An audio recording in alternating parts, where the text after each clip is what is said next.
நம்மளோட வாழ்க்கையில நம்ம அடுத்த கட்டத்த அடையணும், இல்ல முன்னேறணும் அப்படின்னு நம்ம நெனைச்சோம் அப்படின்னா, சில வழிகள வந்து நம்ம அனுபவிச்சு தான் ஆகணும். வலிகளுக்கு பயந்துகிட்டு இருந்தோம் அப்படின்னா, நம்மளால வளர முடியாது.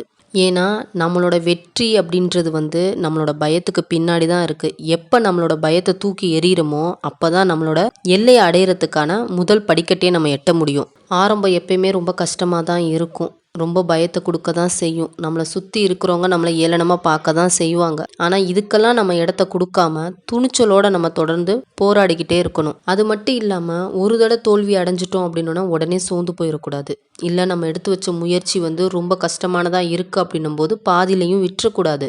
தோல்விக்கான காரணம் என்ன அப்படின்றத கண்டுபிடிச்சு, அந்த தப்பு மறுபடி நடக்காத மாரி பார்த்துக்கணும். அதே மாரி நம்ம புதுசா ஆரம்பிச்ச விஷயத்துல உடனே ரிசல்ட் கிடைக்கணும் அப்படின்னு எதிர்பார்க்கக்கூடாது. சிலருக்கு ஆரம்பிச்ச உடனே கிடைக்கலாம். சிலருக்கு வந்து 6 மாசம் ஆகலாம். சிலருக்கு 1 வருஷம் ஆகலாம். அவங்கவங்களோட முயற்சியும் திறமைய பொறுத்து தான் அது வந்து டிஃபர் ஆகும். ஆனா, நமக்கு பின்னாடி ஆரம்பிச்சானே, இல்ல நம்ம கூட சேர்ந்து ஆரம்பிச்சானே, இன்னைக்கு அவன் வேற லெவலா போயிட்டானே, நம்மளால முடியலையே அப்படின்ற எண்ணம் மட்டும் நமக்குள்ள வந்துரக்கூடாது. அது வந்து நமக்கு ஒரு விதமான பொறாமைய ஏற்படுத்திரும். அதனால அவங்களோட உங்கள ஒப்பிட்டோ, இல்ல உங்களோட அவங்கள ஒப்பிட்டோ பார்த்துக்கிட்டே இருந்தீங்க அப்படின்னா, உங்களோட முயற்சியில ஒரு படி சறுக்கத்தான் செய்வீங்க.